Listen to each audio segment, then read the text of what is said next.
നിയോഗതാലി. രചന അവതരണം മിത്രവിന്ദ. എവിടെ പോയതാ നന്ദേ? ഞാൻ കുറേ നേരം നിന്നെ വിളിച്ചു. പാർവതി പറയുകയാണ്. ഞാന് താഴെയായിരുന്നു പാറു. എല്ലാവർക്കും ഒപ്പം ഇരുന്ന് ചായ കുടിക്കുമായിരുന്നു. എന്തു പറ്റി നിന്റെ സൗണ്ടൊക്കെ വല്ലാണ്ടിരിക്കുന്നത്? പനിയാണോ? പതിവില്ലാതെ ശ്രീനന്ദയുടെ ശബ്ദത്തിന് ഒരു വ്യത്യാസം തോന്നിയതും പാർവതി ചോദിച്ചു. ഏയ്, പനിയൊന്നുമില്ലടി. പിന്നെന്തു പറ്റി? നീ കരഞ്ഞോ? പാർവതി ചോദിച്ചപ്പോ ശ്രീനന്ദ വിതുമ്പലെടുക്കാൻ പാടുപെട്ടു. എന്തു പറ്റി ശ്രീ? നീ എന്തിനാ കരയുന്നേ? അതിർവ് ചേട്ടൻ നിന്നെ വഴക്കു വല്ലതും പറഞ്ഞോ? ഏയ് ഇല്ല പാറു. പിന്നെ നീ കാര്യം പറ, വെറുതെ മനുഷ്യനെ ടെൻഷൻ എടുപ്പിക്കാതെ. ഇന്ന് നടന്ന മുഴുവൻ കാര്യങ്ങളും അവൾ പാറുവിനോട് പറഞ്ഞു. എല്ലാം കേട്ട് കഴിഞ്ഞപ്പോ പാർവതിക്ക് പ്രത്യേകിച്ച് സങ്കടമൊന്നും തോന്നിയില്ല. ഉള്ളത് പറയാലോ ശ്രീനന്ദേ, എനിക്കിത് കേട്ടിട്ട് യാതൊരു വിഷമവും തോന്നില്ല. അതെന്താ പാറു? പിന്നെ ചില്ലറയല്ലല്ലോ ഈ അമ്മയും മക്കളും കൂടെ നിന്നെ അവിടെ ഇട്ട് ദ്രോഹിച്ചത്. പിന്നെ നിന്റെ അമ്മാവന്റെ കാര്യം ഓർക്കുമ്പോ ചെറിയ വിഷമമൊക്കെ തോന്നുന്നുണ്ട്. എന്തായാലും നിന്നെ കണ്ണീർ കുടിപ്പിച്ചതിന് അവർക്ക് ദൈവം കൊടുത്ത ശിക്ഷയായത്. നീ അങ്ങനൊന്നും പറയല്ലേ പാറു. ഞാൻ അങ്ങനെ തന്നെ പറയും. നിന്നെപ്പോലെ ഇങ്ങനെ തൊട്ടാവാടിയായിട്ടിരിക്കാനൊന്നും എന്നെ കിട്ടില്ല. അവരൊക്കെ നിന്നെ കുറേ ദ്രോഹിച്ചു. അപ്പൊ അവരോർത്തില്ല ഇതിന് ഒരു മറുപടി കിട്ടൂന്ന്. നീ കേട്ടിട്ടില്ലേ കർമ്മ? ഞാൻ കർമ്മയെ വിശ്വസിക്കുന്ന ഒരാളാണ്. ഇത് കേട്ടിട്ട് എനിക്ക് അങ്ങനെയാ തോന്നിയേ. ഇനി അവർക്കൊരു മോള് കൂടി ഉണ്ടല്ലോ. പാർവതി ഇനിയും ദേഷ്യം തീരാതെ പറഞ്ഞു. എന്തൊക്കെയാ പാറു നീ പറയുന്നത്? ദേ ശ്രീ, നീ വെറുതെ ദേഷ്യം പിടിച്ചിട്ടൊന്നും ഒരു കാര്യവുമില്ല. ഞാൻ ഇങ്ങനെ തന്നെ പറയും. കുറേ നാള് നീ കരഞ്ഞില്ലേ, ഇനി കുറച്ചുനാള് അവര് കിടന്ന് കണ്ണീര് കുടിക്കട്ടെ. പാർവതി അതീവ ദേഷ്യത്തോടെ പറഞ്ഞതും ശ്രീനന്ദ പിന്നീട് ഒന്നും പറയാൻ പോയില്ല. അതൊക്കെ പോട്ടെ, നീ എന്തിനാ പാറു എന്നെ വിളിച്ചത്? ശ്രീനന്ദ പെട്ടെന്ന് തന്നെ വിഷയം മാറ്റി. ഏയ്, വേറൊന്നുമല്ല. ഏട്ടനൊരു വിവാഹാലോചന. അതിന് നിന്റെ ഏട്ടന് വിവാഹപ്രായമൊക്കെ ആയോ? പിന്നല്ലാതെ, ഏട്ടന്റെ ജാതകത്തിലുണ്ട് 26 വയസ്സിനു മുമ്പ് വിവാഹം നടക്കണമെന്ന്. ഇപ്പൊ തന്നെ ഏട്ടന് 25 വയസ്സായി. ഏട്ടന്റെ കോഴ്സ് കഴിഞ്ഞിട്ടേ കല്യാണം ഉണ്ടാകൂ. മിക്കവാറും എൻഗേജ്മെന്റ് നടത്തിവെക്കുമെന്നാ തോന്നേ. എന്നാലും ഇതൊക്കെ ഇത്ര പെട്ടെന്ന് നടന്നോ? സത്യം പറയാലോ, ഏട്ടന്റെ ജൂനിയറായിട്ട് പഠിക്കുന്ന ഒരു പെൺകുട്ടി ആള്. പേര് അഭിരാമി. അവരുടെ ഫാമിലിയൊക്കെ ബാംഗ്ലൂരാണ്. ആ കുട്ടിക്ക് ഏട്ടനെ കണ്ട് ഇഷ്ടായി. ഏട്ടനെ പ്രൊപ്പോസ് ചെയ്തു. ആദ്യം ഏട്ടൻ റിജക്ട് ചെയ്തു. അങ്ങനെ ആ കുട്ടി അവരുടെ ഫാമിലിയിൽ ഇതേപ്പറ്റി പറഞ്ഞു. പിന്നെ അവര് നമ്മുടെ അഡ്രസ്സൊക്കെ തപ്പിപ്പിടിച്ച് ഇന്നലെ വീട്ടിൽ വന്നു. സിനിമാ കഥയെ വെല്ലുന്ന ടെസ്റ്റായിരുന്നു. എന്നിട്ട് അവസാനം ഏട്ടൻ എന്തു പറഞ്ഞു? ഏട്ടന് രണ്ടു മനസ്സാ. ആൾക്ക് ചെറിയ താല്പര്യമുണ്ടെന്നാ എനിക്ക് തോന്നുന്നത്. പാർവതി അത് പറഞ്ഞപ്പോ ശ്രീനന്ദയ്ക്ക് വല്ലാണ്ട് ആശ്വാസം തോന്നി. പലപ്പോഴും തന്നെ കാണുമ്പോ പാർവതിയുടെ ഏട്ടന്റെ കണ്ണിൽ തെളിഞ്ഞു കാണുന്ന നഷ്ടബോധം. അത് ശ്രദ്ധിക്കാതെ അവഗണിച്ച് കളഞ്ഞതാണ്. ഒരാളുടെ ഭാര്യയായിരിക്കെ താൻ അങ്ങനെയുള്ള കാര്യങ്ങളെപ്പറ്റി ചിന്തിക്കുന്നത് പോലും തെറ്റാണെന്ന് ശ്രീനന്ദയ്ക്ക് പൂർണ്ണ ബോധ്യമുണ്ട്. അതുകൊണ്ട് തന്നെ പ്രവീണിനെ കാണുമ്പോൾ ഒന്ന് ചിരിച്ചൊന്നു വരുത്തി തീർത്തുകൊണ്ട് പലപ്പോഴും രക്ഷപ്പെട്ടു പോകാറാണ്. പ്രവീണിന് ഒരു ജീവിതം വേണം നന്ദ മനസ്സിലോർത്തു. അന്ന് രാത്രി എല്ലാവരും ഒരുമിച്ചിരുന്ന് ആഹാരം കഴിക്കുമ്പോഴാണ് മാധവൻ വീണ്ടും സജീവന്റെ വീട്ടിലേക്ക് കാര്യമെടുത്തിട്ടത്. അതർവ്, എന്തായാലും സജീവൻ വഴി നിങ്ങൾ കാര്യങ്ങളൊക്കെ അറിഞ്ഞതല്ലേ? രണ്ടുപേരും കൂടി അവിടം വരെ ഒന്ന് പോ. മറ്റന്നാൾ മുതൽ എന്തായാലും നന്ദമോൾക്ക് ക്ലാസ് തുടങ്ങും. മാത്രമല്ല, നിനക്ക് ഓഫീസിൽ പോയി തുടങ്ങേണ്ടി വരും. പുതിയ പ്രോജക്റ്റ് കിട്ടിയതുകൊണ്ട് നീ കൂടുതൽ ബിസി ആയിരിക്കും. നാളെ സൺഡേ അല്ലേ, അപ്പൊ സജീവൻ വീട്ടിലും കാണും. അങ്ങനെയാണെങ്കിൽ അവിടം വരെ ഒന്ന് പോയി അവരെ കണ്ട് സംസാരിക്ക്. അവരുടെ സ്വഭാവമൊക്കെ നമുക്കറിയാമെങ്കിൽ പോലും അവർക്കൊരു ആപത്ഘട്ടം വരുമ്പോ കൂടെ നിൽക്കാൻ നമ്മൾ ബന്ധുക്കളൊക്കെയല്ലേ ഉള്ളൂ. മാധവൻ പറയുന്നതിനെല്ലാം വെറുതെ മൂളി വിടുന്നതേയുള്ളൂ അതർവ്. അവന് ശ്രീനന്ദയുടെ അഭിപ്രായമാണ് വലുത്. ഇക്കാര്യത്തിൽ ശ്രീനന്ദ പറയുന്നത് പോലെ മാത്രമേ അവൻ പ്രവർത്തിക്കൂ. അതവന്റെ ശരീരഭാഷയിൽ നിന്നും മാധവന് മനസ്സിലായതാണ്. അതുകൊണ്ട് തന്നെ കൂടുതലൊന്നും അയാൾ പറഞ്ഞില്ല. കിടക്കാൻ വേണ്ടി ജഗ്ഗിൽ വെള്ളവുമായി നന്ദ റൂമിലേക്ക് വരുമ്പോൾ അതർവ് മുറിയിലില്ലായിരുന്നു. ആര്യൻകുട്ടനൊന്ന് നേരത്തെ ഉറങ്ങിപ്പോയിരുന്നു. അതുകൊണ്ട് തന്നെ അവനെ ഇന്ദിരയ്ക്കൊപ്പമാണ് കിടത്തിയത്. അതർവിനെ റൂമിൽ കാണാതായതോടെ ശ്രീനന്ദ ബാൽക്കണിയിലേക്ക് ഇറങ്ങിച്ചെന്നു. പുറത്തെ ഇരുട്ടിലേക്ക് നോക്കി ആലോചനയോടെ നിൽക്കുകയാണ് അതർവ്. ഏട്ടൻ കിടക്കുന്നില്ലേ? കിടക്കാം. എടോ, അച്ഛൻ പറഞ്ഞ കാര്യത്തെപ്പറ്റി തന്റെ അഭിപ്രായം എന്താ? തനിക്ക് പോണോ അമ്മാവിന്റെ വീട്ടിലേക്ക്? അന്ന് അവിടെ നിന്ന് ഇറങ്ങിപ്പോരാനിടയായ സാഹചര്യങ്ങൾ മനസ്സിൽ ഓർത്തുകൊണ്ടാണ് അഥർവ് അങ്ങനെ ഒരു ചോദ്യം ചോദിച്ചത്. പക്ഷെ ശ്രീനന്ദ കറ കഴിഞ്ഞു പോയതെല്ലാം പാടയെ മറന്ന മട്ടായിരുന്നു. അവൻ ചോദിക്കാൻ കാത്തിരുന്നതുപോലെ അവൾ അവന്റെ മുഖത്തേക്ക് നോക്കി പറഞ്ഞു, പോണോ ഏട്ടാ? എനിക്ക് എനിക്ക് അവരോടൊക്കെ സംസാരിക്കണം. കാര്യം അവരെന്നെ ഒരുപാട് ിട്ടുണ്ടെങ്കിലും ഈ അവസരത്തിൽ ഞാൻ അതൊന്നും ചിന്തിച്ച് അവരെ തിരിഞ്ഞു നോക്കാതിരിക്കുന്നത് ഒരു മര്യാദയല്ല. ഏട്ടൻ എന്നെ കൊണ്ടുപോകാമോ? കൊണ്ടുപോകാം. നാളെ ഒരു ഉച്ച കഴിഞ്ഞിട്ട് നമുക്ക് അവിടേക്ക് പോയാലോ? അഥർവ് ചോദിച്ചപ്പോ ശ്രീനന്ദ ഒന്ന് അമർത്തി മൂളി. ആ രാത്രി ശ്രീനന്ദയ്ക്ക് ഉറങ്ങാൻ കഴിഞ്ഞില്ല. എന്തൊക്കെയോ ആലോചനകളിൽ മുഴുകി അവൾ തിരിഞ്ഞും മറിഞ്ഞും കിടക്കുകയാണ്. ഇടയ്ക്ക് എപ്പോഴോ അഥർവൊന്ന് ഉറക്കം എഴുന്നേറ്റപ്പോ ബെഡിൽ എഴുന്നേറ്റിരിക്കുന്ന ശ്രീനന്ദയാണ് കണ്ടത്. മുറിയിലെ നേർത്ത ലാമ്പിന്റെ വെളിച്ചത്തിൽ അവളെ കണ്ടതും അവൻ കണ്ണൊന്ന് ചിമ്മി തുറന്നു. നന്ദ, കിടക്കുന്നില്ലേ? കിടന്നിട്ട് ഉറക്കം വരുന്നില്ലേട്ടാ. അവളുടെ മറുപടി കേട്ടതും ചോദ്യവും പറച്ചിലും ഒന്നുമില്ലാതെ അവൻ അവളെ വാരിയെടുത്ത് അവന്റെ നെഞ്ചിലേക്ക് അടുക്കി പിടിച്ചു. സ്വസ്ഥായിട്ട് ഉറങ്ങുക. വെറുതെ മറ്റുള്ളവരുടെ കാര്യങ്ങൾ ആലോചിച്ച് ടെൻഷൻ അടിക്കരുതെന്ന് ഞാൻ എത്ര പ്രാവശ്യം പറഞ്ഞിട്ടുണ്ട്. അതൊക്കെ അതിന്റെ വഴിക്ക് നടക്കും. പിന്നെ അമ്മ പറഞ്ഞതുപോലെ ആ കുട്ടിയെ നമ്മൾ ആരും നിർബന്ധിച്ച് അങ്ങനെ ഒരു കാര്യം ചെയ്യിപ്പിച്ചതല്ലല്ലോ. സ്വന്തം ഇഷ്ടത്തിന് പോയതല്ലേ. വളർത്തി വലുതാക്കിയ മാതാപിതാക്കളുടെ മനസ്സ്. അത് കാണാതെ ഇങ്ങനെയൊക്കെ ചെയ്യുന്നവർക്കറിയില്ല നാളെ അവരും ഒരച്ഛനും അമ്മയും ആകുമെന്ന്.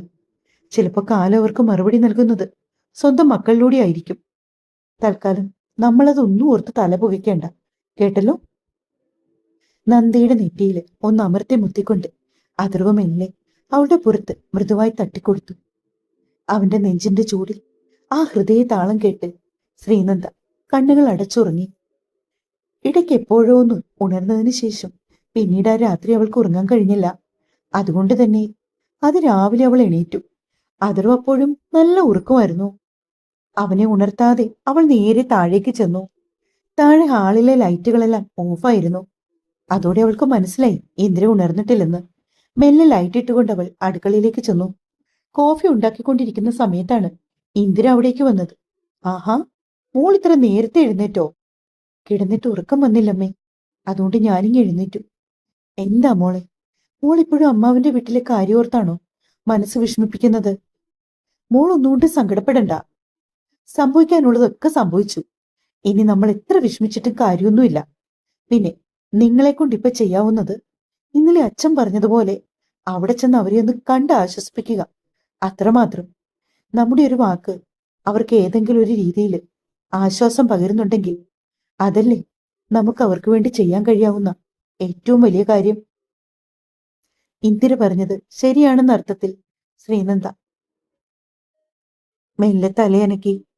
രാവിലെ അഥർവ് ഉണരുമ്പോ തൊട്ടരികിൽ ശ്രീനന്ദ ഉണ്ടായിരുന്നില്ല. ഉറക്കപ്പിച്ചിൽ തന്നെ അവൻ അവൾക്കായി ഒന്ന് കൈകൊണ്ട് പരതിയെങ്കിലും അവൾ കിടന്നയിടം ശൂന്യമായതറിഞ്ഞുകൊണ്ടാണ് അവൻ കണ്ണു തുറന്നത്. അവന്റെ കണ്ണുകൾ ക്ലോക്കിലേക്ക് നീണ്ടു. സമയം 7 മണിയായിട്ടേ ഉള്ളൂ. ഇത്ര നേരത്തെ എഴുന്നേറ്റോ? അവൻ അതും മനസ്സിൽ പറഞ്ഞുകൊണ്ടാണ് ഫ്രഷായി താഴേക്ക് ഇറങ്ങിച്ചെന്നത്. താഴേക്കുള്ള പടികൾ ഒന്നൊന്നായി ഇറങ്ങിച്ചെല്ലുന്നവന് കേൾക്കാമായിരുന്നു അടുക്കളയിൽ ഇന്ദിരയോട് എന്തൊക്കെയോ കാര്യമായി പറയുന്ന ശ്രീനന്ദയുടെ സ്വരം. ഒരു ചിരിയോടെ എതിർവ് അടുക്കളയിലേക്ക് നടന്നു. എന്താണ്, രണ്ടുപേരും കൂടി കാര്യമായ പാചകത്തിലാണല്ലോ. അഥർവിന്റെ സ്വരം തൊട്ടടുത്തു നിന്ന് കേൾക്കുമ്പോഴാണ് ശ്രീനന്ദ മുഖം ഉയർത്തി അവനെ നോക്കിയത്. അവൾ എന്തോ പച്ചക്കറികൾ നുറുക്കിക്കൊണ്ടിരിക്കുകയാണ്. ഇന്ന് ഭവാനിയമ്മ ജോലിക്ക് വരില്ലെന്ന് പറഞ്ഞു. അവരുടെ കൊച്ചുമകൻ എന്തോ ഒരു വയ്യായിക. അപ്പൊ ഹോസ്പിറ്റലിൽ കാണിക്കണത്രേ. പിന്നെ ഞങ്ങൾ കരുതി ഇന്ന് പാചകം ഞങ്ങൾ രണ്ടുപേരും കൂടി ആവാന്ന്. ശ്രീനന്ദ അപ്പോഴേക്കും തന്നെ വെജിറ്റബിൾസ് എല്ലാം അരിഞ്ഞെടുത്ത് ഒരു ചെറിയ ഉരുളിയിലിട്ട് കഴുകിയെടുക്കുന്നുണ്ട്. അവൾക്കരികെ തന്നെ ഇന്ദിരാമ്മ ദോശ ചുടുന്നുണ്ട്. എല്ലാവരും ഒന്നിച്ചിരുന്നായിരുന്നു ആഹാരം കഴിച്ചത്. അന്ന് ആര്യൻകുട്ടൻ ഒരു വാശിയാണ് ശ്രീനന്ദ തന്നെ അവന്റെ കാര്യങ്ങളൊക്കെ ചെയ്തു കൊടുക്കണമെന്ന്. ഇന്ദിര ആഹാരം വാരിക്കൊടുക്കാൻ ശ്രമിച്ചപ്പോഴൊക്കെ കുഞ്ഞിച്ചക്കൻ കൈകൊണ്ടത് തട്ടിമാറ്റി. മറ്റൊന്നും കൊണ്ടല്ല, 2 ദിവസമായിട്ട് ശ്രീനന്ദയെ അവൻ അരികെ കിട്ടുന്നില്ല. അവന്റെ കാര്യങ്ങളെല്ലാം പൂർണ്ണമായും ചെയ്തു കൊടുക്കുന്നത് ഇന്ദിര മാത്രമായിരുന്നു. അതിന്റെ ഒരു പരിഭവവും ഉണ്ടവന്. ആര്യൻകുട്ട, ആന്റി ആഹാരം കഴിച്ചുകൊണ്ടിരിക്കുകയല്ലേ? അഥർവ് അവനെ പറഞ്ഞു മനസ്സിലാക്കാൻ ശ്രമിച്ചെങ്കിലും അവൻ ഒരേ പിടിവാശിയാണ്. ശ്രീനന്ദ മെല്ലെ കഴിച്ചുകൊണ്ടിരിക്കുന്നിടത്തുനിന്ന് എഴുന്നേറ്റു. പിന്നെ അവൻ അരികിലേക്ക് ചെന്ന് ആഹാരം വാരിക്കൊടുത്തു. അതിനുശേഷമാണ് അവൾ തിരികെ വന്ന് കഴിക്കാൻ തുടങ്ങിയത്. തിരികെ വന്ന ശ്രീനന്ദ ആഹാരം കഴിച്ച് തീരും വരെ അതിർവ് അവൾക്ക് കൂട്ടിരുന്നു. ഏകദേശം ഉച്ചഭക്ഷണമൊക്കെ കഴിച്ചു കഴിഞ്ഞ ശേഷമാണ് അവർ സജീവന്റെ വീട്ടിലേക്ക് പോകാനായി തയ്യാറെടുത്തത്. ചെല്ലുന്ന വിവരം മുൻകൂട്ടി അറിയിച്ചില്ല. എന്തോ അത് വേണ്ടെന്ന് ശ്രീനന്ദയ്ക്ക് തോന്നി. സജീവന്റെ വീട്ടിലേക്കുള്ള യാത്രയിൽ ശ്രീനന്ദ വല്ലാത്തൊരു മാനസികാവസ്ഥയിലായിരുന്നു. അതിന് രണ്ട് കാരണങ്ങളാണുള്ളത്. ഒന്നവർ പോകാനിറങ്ങുന്ന സമയം, അതും കൃത്യമായി ആര്യൻകുട്ടൻ അവർക്കൊപ്പം പോകണമെന്ന് പറഞ്ഞ് വല്ലാത്തൊരു കരച്ചിലായിരുന്നു. സാധാരണ എപ്പോഴും അച്ഛനും ആന്റിയും പോയിട്ട് വാന്ന് പറഞ്ഞ് സന്തോഷത്തോടെ യാത്രയാക്കുന്ന കുഞ്ഞ് ഇത്തവണ കൂടെ വരാൻ വാശി പിടിച്ചപ്പോ അവനെ കൂടി ഒപ്പം കൊണ്ടുപോകാൻ പറ്റുന്ന ഒരു സാഹചര്യം ആയിരുന്നില്ല അവർക്ക്. അതുകൊണ്ട് തന്നെ നിർബന്ധപൂർവ്വം ഇന്ദ്രയെ ഏൽപ്പിച്ചിട്ട് പോരേണ്ടി വന്നു. കരഞ്ഞു തളർന്ന് ഇന്ദ്രയുടെ തോളിൽ കിടക്കുന്ന കുഞ്ഞിനെ കാണെ ചങ്ക് പറഞ്ഞു പോകുന്ന വേദനയോടെയാണ് ശ്രീനന്ദ കാറിൽ കയറിയത്. അവരുടെ കാറ് അല്പദൂരം പിന്നിട്ടപ്പോഴേക്കും അവൾ ഫോണെടുത്ത് ഇന്ദ്രയെ വിളിച്ചു. എന്താ മോളെ, എന്തു പറ്റി? അവർ വീട്ടിൽ നിന്ന് പോയിട്ട് അധിക നേരം ആകും മുൻപ് ശ്രീനന്ദയുടെ ഫോണിൽ നിന്ന് കോൾ വന്നതും ഇന്ദിര ഒരു വേവലാതിയോട് ചോദിച്ചു. ആര്യൻകുട്ടൻ അവൻ എന്തിയമ്മേ? അവന് നല്ല വിഷമമായില്ലേ? അത് സാരമില്ല മോളെ, അവൻ കുട്ടിയല്ലേ. അവന് കാര്യങ്ങളൊന്നും പറഞ്ഞാൽ മനസ്സിലാക്കാനുള്ള പക്വതയില്ലല്ലോ. കരഞ്ഞു കരഞ്ഞ് എന്റെ തോളിൽ കിടന്ന് ഉറങ്ങിപ്പോയി. ഞാനിപ്പോ ബെഡിൽ കൊണ്ട് കിടത്തിയിട്ട് വരുവാ. മോളതൊന്നും ഓർത്ത് വെറുതെ മനസ്സ് വിഷമിപ്പിക്കണ്ട. ശരിയമ്മേ. എന്തു പറഞ്ഞമ്മ? അവൾ ഫോൺ വെച്ചതും അതർവ് ചോദിച്ചു. ആര്യൻകുട്ടൻ ഉറങ്ങിപ്പോയത്രേ. പാവം കുട്ടി. അവനിപ്പോ ഇങ്ങനൊന്നും നമ്മുടെ കൂടെ പുറത്തേക്ക് വരാറില്ലല്ലോ. അതുകൊണ്ടാവും ഇന്ന് വരാൻ വാശി പിടിച്ചത്. ശ്രീനന്ദ ആര്യന്റെ കരഞ്ഞു വിങ്ങിയ മുഖം ഓർമ്മയിൽ തെളിഞ്ഞതും അറിയാതെ പറഞ്ഞു. അത് സാരമില്ല നന്ദ. അവനെ നമുക്ക് പിന്നെ ഒരു ദിവസം പുറത്തെവിടെയെങ്കിലും കൊണ്ടുപോകാം. ഏകദേശം 1.5 മണിക്കൂറത്തെ യാത്രയ്ക്ക് ശേഷമാണ് അവരുടെ കാറ് സജീവന്റെ വീട്ടുമുറ്റത്തേക്ക് ചെന്ന് നിന്നത്. ശ്രീനന്ദയുടെ നെഞ്ചു പടപടാന്നും ഇടിച്ചു. കാരണം അറിയാതെ ഒരു ഭയം അവളുടെ ഉള്ളിൽ കടന്നുകൂടി.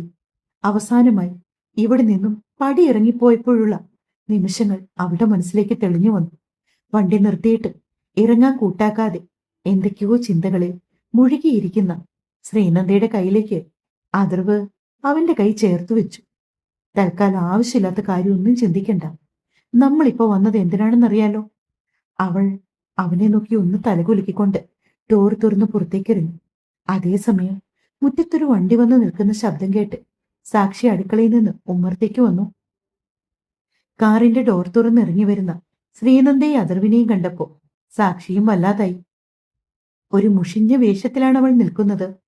സിന്ധു ഇപ്പോ മുറിക്ക് പുറത്തേക്ക് ഇറങ്ങാറില്ല. വീട്ടിലെ കാര്യങ്ങളും തൊഴുത്തിലെ കാര്യങ്ങളും എല്ലാം നോക്കുന്നത് സാക്ഷി ഒറ്റയ്ക്കാണ്. അതിൻ്റെതായ ക്ഷീണം അവളുടെ മുഖത്തും വസ്ത്രധാരണത്തിലും എല്ലാം പ്രകടമാണ്. അവരെയൊന്ന് നോക്കി ചിരിച്ചുകൊണ്ട് സാക്ഷി മെല്ലെ അകത്തേക്ക് നടന്നു. അച്ഛാ, അന്ന് ഞായറാഴ്ച കട അവധിയായതിനാൽ സജീവൻ പുറത്തേക്ക് പോയില്ല. സാക്ഷി വിളിക്കുന്ന കേട്ടുകൊണ്ടാണ് അയാൾ മുറിയിൽ നിന്നും പുറത്തേക്ക് ഇറങ്ങി വന്നത്. എന്താ മോളെ? അച്ഛാ, ശ്രീനന്ദയും ആ ചേട്ടനും വന്നിരിക്കുന്നു. ചെറിയൊരു വിക്കലോടെയാണ് സാക്ഷി പറഞ്ഞത്. സജീവൻ പുറത്തേക്ക് ഇറങ്ങിച്ചെന്നു. അവരുടെ വരവ് അയാൾ പ്രതീക്ഷിച്ചിരുന്നതാണ്. എത്രയൊക്കെ സിന്ധു ആട്ടി അകറ്റിയാലും സിന്ധുവിനൊരു ദുഃഖം വരുമ്പോ ശ്രീനന്ദ ഒരിക്കലും അവളെ തനിച്ചാക്കില്ലെന്ന് അയാൾക്കൊരു ബോധ്യമുണ്ടായിരുന്നു. വാ വാ, രണ്ടാളും അകത്തേക്ക് കയറൂ. സജീവൻ ഇട്ടിരുന്ന ഷർട്ടിന്റെ കയ്യ് ഒന്ന് മടക്കി വെച്ചുകൊണ്ട് അവരെ രണ്ടുപേരെയും അകത്തേക്ക് ക്ഷണിച്ചു. സജീവൻ അകത്തേക്ക് ക്ഷണിച്ചപ്പോ ശ്രീനന്ദയെ അതിർവും പരസ്പരം മുഖത്തോട് മുഖം നോക്കി ചെറിയൊരു മടിയോടെ ബാധിക്ക തന്നെ നിന്നു. കേറി വാ. സജീവൻ വീണ്ടും എടുത്തു വിളിച്ചതും രണ്ടാളും അകത്തേക്ക് ചെന്നിരുന്നു. ഹാളിലെ സോഫയിലിരുന്നിട്ടും ശ്രീനന്ദയ്ക്ക് ഇരിപ്പുറയ്ക്കുന്നില്ല. ടിവിയില് ന്യൂസ് ചാനലാണ് കിടക്കും. അതിർവ് വെറുതെ ന്യൂസിലേക്ക് കണ്ണോടിച്ചുകൊണ്ട് അവിടെ ഇരുന്നു. അപ്പോഴേക്കും അവർക്ക് എതിർവശത്തുള്ള സോഫയിലേക്ക് സജീവനും ഇരുന്നു. ശ്രീനന്ദ കണ്ണുകൊണ്ട് അവിടെ എല്ലാം ഒന്നും പരതി. മുമ്പത്തെ പോലല്ല. മുമ്പ് അടുക്കും ചിട്ടയും വൃത്തിയും ഉണ്ടായിരുന്ന വീടാണ്. ഇപ്പോഴാണെങ്കിലോ സാധനങ്ങൾ പലതും അവിടെ ഇവിടെയായി കിടക്കുന്നു. അമ്മായിയുടെ മേൽനോട്ടം ഇല്ലാത്തതിന്റെ കുറവുകളൊക്കെ എടുത്തു കാണാനുണ്ട്. ശ്രീനന്ദ മെല്ലെ അടുക്കളയിലേക്ക് ചെന്നു. സിങ്കിൽ കൂട്ടിയിട്ട പാത്രങ്ങൾ കഴുകിക്കൊണ്ടിരിക്കുവാണ് സാക്ഷി. തൊട്ടു പിന്നിൽ ആളനക്കം അറിഞ്ഞതും സാക്ഷി തിരിഞ്ഞു നോക്കി. അവൾക്കറിയായിരുന്നു ശ്രീനന്ദ ഉറപ്പായും അടുക്കളയിലേക്ക് വരുമെന്ന്.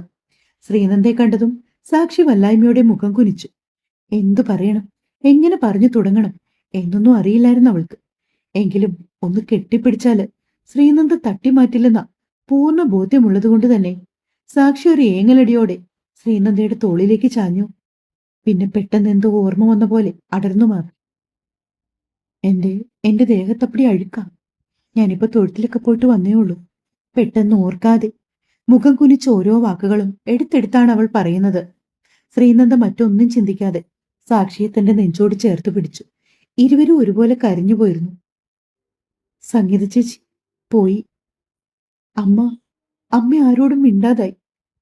സാക്ഷി ആരോടും പറയാനാവാതെ ദുഃഖങ്ങളെല്ലാം ശ്രീനന്ദയോട് എണ്ണി എണ്ണി പറയുകയാണ്. അച്ഛൻ പറഞ്ഞു, ചേച്ചിയെ ഞങ്ങൾ കണ്ണീർ കുടിപ്പിച്ചതിന്റെയാണ് ഇപ്പൊ അനുഭവിക്കുന്നതെന്ന്. സാക്ഷി ആ വാക്കുകൾ പറഞ്ഞു പൂർത്തിയാക്കും മുമ്പ് ശ്രീനന്ദ അവളുടെ വാപ്പൊത്തി. അങ്ങനെ പറയരുത്. അതൊക്കെ നിങ്ങളുടെ പ്രായത്തിന്റെ അറിവില്ലായ്മ കൊണ്ടാണെന്ന് ചേച്ചിക്കറിയാം. ഇപ്പൊ ഈ പറഞ്ഞതുപോലും ചേച്ചിയുടെ വലിയ മനസ്സാണ്. എനിക്കറിയാം. ഞാനും അമ്മയും സംഗീത ചേച്ചിയും ഒക്കെ ഒരുപാട് ദ്രോഹങ്ങൾ ചെയ്തിട്ടുണ്ട്. ക്ഷമിക്കണം, തെറ്റുപറ്റിപ്പോയി. സാക്ഷിയുടെ ഹൃദയത്തിന്റെ അടിത്തട്ടിൽ നിന്നുമായിരുന്നു ആ വാക്കുകൾ പുറത്തേക്ക് വന്നത്. ഞാൻ കുടിക്കാൻ എന്തെങ്കിലും എടുക്കട്ടെ? ചേട്ടൻ നാരങ്ങാവെള്ളം കുടിക്കുവോ? സാക്ഷി ചോദിച്ചപ്പോൾ ശ്രീനന്ദ മറുപടിയായി ഒന്ന് മൂളിയതേ ഉള്ളൂ. സാക്ഷി പെട്ടെന്ന് മിക്സിയുടെ ജാറെടുത്ത് അതിലേക്ക് രണ്ടായി മുറിച്ചു വെച്ച നാരങ്ങ പിഴിഞ്ഞ് അല്പം ഉപ്പും കുറച്ച് പഞ്ചസാരയും ഐസ് ക്യൂബും കുറച്ച് തണുത്ത വെള്ളവും ചേർത്ത് മിക്സിയിലൊന്ന് അടിച്ചെടുത്തു. ശേഷം അരിച്ചെടുത്ത് 3 ഗ്ലാസുകളിലാക്കി ഒന്ന് ശ്രീനന്ദയുടെ കയ്യിലേക്ക് കൊടുത്തു. മറ്റ് 2 ഗ്ലാസുകളുമായി ഹാളിലേക്ക് ചെന്നു. ഒന്ന് അഥർവിനും മറ്റൊന്ന് സജീവനും കൊടുത്തു. ഞാൻ സിന്ധുവിനെ വിളിക്കാം. സജീവൻ പറഞ്ഞുകൊണ്ട് അവിടെ നിന്ന് എഴുന്നേറ്റ് അവരുടെ മുറിയിലേക്ക് ചെന്നു. ആ സമയം സിന്ധു കട്ടിലിന്റെ ക്രാസയിൽ ചാരി കാൽമുട്ടിൽ മുഖം പൂഴ്ത്തി ഇരുന്നു കൊണ്ട് എന്തൊക്കെയോ പിറുപിറുക്കുന്നുണ്ട്. അവരുടെ അവസ്ഥ കണ്ട് സജീവന് വിഷമം തോന്നി. ഇടയ്ക്കൊക്കെ വളരെ നോർമലായ രീതിയിലാണ് സിന്ധു സംസാരിക്കുന്നത്. എന്നാൽ മറ്റു ചിലപ്പോ പുറമേ നിന്ന് കാണുന്നവർക്ക് പേടി തോന്നുന്ന രീതിയിലായിരിക്കും അവരുടെ പെരുമാറ്റങ്ങൾ. ചിലപ്പോ കയ്യിൽ കിട്ടിയതൊക്കെ എടുത്തെറിയും. മറ്റു ചിലപ്പോഴാകട്ടെ വെറുതെ ഇരുന്ന് കരയും, മുടി പിടിച്ചു വലിക്കും. ഓരോ ദിവസം കൂടുന്തോറും സിന്ധുവിനെ തനിക്ക് കൈവിട്ടു പോയിക്കൊണ്ടിരിക്കുവാണെന്ന് സജീവനും മനസ്സിലാവുന്നുണ്ട്. പക്ഷെ ഒരു തരത്തിലും ആശുപത്രിയിലേക്ക് വരാനോ മരുന്ന് കഴിക്കാനോ ഒന്നിനും അവർ കൂട്ടാക്കുന്നില്ല. അതാണ് അയാളെ കൂടുതൽ വിഷമിപ്പിക്കുന്നത്. സിന്ധു. സജീവൻ അവർക്ക് അടുത്തേക്ക് ചെന്ന് 2-3 പ്രാവശ്യം വിളിച്ച ശേഷമാണ് സിന്ധു മുഖമുയർത്തി അയാളെ നോക്കിയത്. അവരുടെ മുടിയൊക്കെ അഴിഞ്ഞുലഞ്ഞു പോയി. പണ്ടത്തെ സിന്ധുവിൽ നിന്ന് ഒരുപാട് ദൂരെയാണ് അവർ. നിറം മങ്ങി കണ്ണിന് ചുറ്റും കറുപ്പ് ബാധിച്ച് കുഴിഞ്ഞ കണ്ണുകളുമായി അവർ അയാളുടെ മുഖത്തേക്ക് തന്നെ സൂക്ഷിച്ചു നോക്കി. ശ്രീനന്ദ വന്നിട്ടുണ്ട്. മടിച്ചാണ് സജീവൻ അത് പറഞ്ഞത്. ശ്രീനന്ദയുടെ പേര് കേട്ടാൽ സിന്ധു ഏത് വിധം പ്രതികരിക്കുമെന്നറിയാ യാതൊരു ഊഹവുമില്ല. സിന്ധു കട്ടിലിൽ നിന്നും പിടഞ്ഞെഴുന്നേറ്റു. ശേഷം അഴിഞ്ഞൊലിഞ്ഞ മുടിയെല്ലാം കൂടി വാരിക്കെട്ടി ഹോളിലേക്ക് ചെന്നു. അതേ സമയം തന്നെയാണ് അടുക്കളയിൽ നിന്ന് ശ്രീനന്ദ ഹോളിലേക്ക് വന്നത്. സിന്ധു അവളെ രൂക്ഷമായി ഒന്ന് നോക്കി. അവരുടെ നോട്ടവും നിൽപ്പും ഭാവവും എല്ലാം കൂടി ആയപ്പോ ശ്രീനന്ദ ഒന്ന് ഭയന്നു. പേടിയോടെ അവൾ ചുവരിലേക്ക് ചേർന്നു നിന്നതും സിന്ധു ഒരു പൊട്ടിക്കരച്ചിലോടെ അവളുടെ കാൽപാദത്തിലേക്ക് വന്നു വീണു. സജീവനും അഥർവിനും തടയാൻ കഴിയും മുമ്പ് അവരുടെ കൈകൾ അവളുടെ കാലുകളെ തൊട്ടു. ശ്രീനന്ദയാണെങ്കിൽ പൊള്ളിപ്പിടിഞ്ഞതുപോലെ അനങ്ങാൻ പോലും സാധിക്കാതെ അകത്തേക്കെടുത്ത ശ്വാസം ഒന്ന് പുറത്തേക്ക് വിടാൻ പോലും കഴിയാത്ത അവസ്ഥയിൽ നിശ്ചലയായി നിൽക്കുകയാണ്. ഈ അമ്മായിയോട് പൊറുക്കടി മോളെ. നിന്നോട് ചെയ്തതിന്റെ ഫലമാണ് ഇപ്പൊ എന്റെ മക്കളിലൂടെ ഞാൻ അനുഭവിച്ചുകൊണ്ടിരിക്കുന്നത്. നിന്നെ ഞാൻ ഒരുപാട് ദ്രോഹിച്ചു. അപ്പനും അമ്മയും ഇല്ലാതെ വളർന്ന ഒരു കുഞ്ഞാണെന്ന് പോലും കരുതാതെ, ഒരു സന്തോഷങ്ങളും നൽകാതെ, നല്ല ആഹാരം പോലും വയറു നിറച്ചു തരാതെ നിന്നെ ഞാൻ ഈ വീട്ടിലിട്ട് ഒരുപാട് കണ്ണീര് കുടിപ്പിച്ചു. നിന്റെ കണ്ണീരിന് കാലം എന്നോട് കണക്ക് ചോദിച്ചത് എന്റെ മകളിലൂടെയാണ്. സിന്ധു പുലമ്പിക്കൊണ്ട് തുടരും. അത് തന്നെയാണ് സത്യം. കാലം കണക്ക് ചോദിച്ചല്ലേ. ഇഷ്ടമെങ്കിൽ അഭിപ്രായം പറയണേ. ഒപ്പം നമ്മുടെ ചാനല് ഇതുവരെ സബ്സ്ക്രൈബ് ചെയ്യാത്തവരാരെങ്കിലും ഉണ്ടെങ്കിൽ ദയവ് ഇതൊന്ന് സബ്സ്ക്രൈബ് ചെയ്ത് സപ്പോർട്ട് തരണേ. സ്നേഹത്തോടെ നിങ്ങളുടെ സ്വന്തം മിത്രവിന്ദ. Thank you.